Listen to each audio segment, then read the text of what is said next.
Euroregione News. Izios & Co.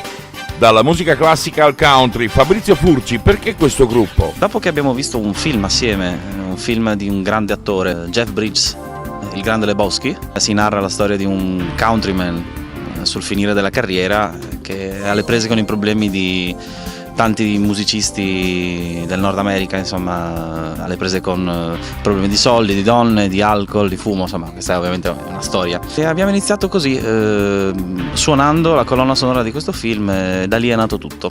Abbiamo avuto in 3 mesi una serie di richieste molto grande di concerti, stiamo suonando dappertutto, in posti diversi, bar, piuttosto che anche teatrini. Tra breve ci sarà infatti una data molto importante al Visionario, il 14 di aprile, quindi la richiesta c'è, è tanta, noi ci divertiamo, ovviamente proseguiamo con la nostra attività. Io faccio concerti classici, sono insegnante anche, però questa è una cosa che ci piace, soprattutto perché ci divertiamo.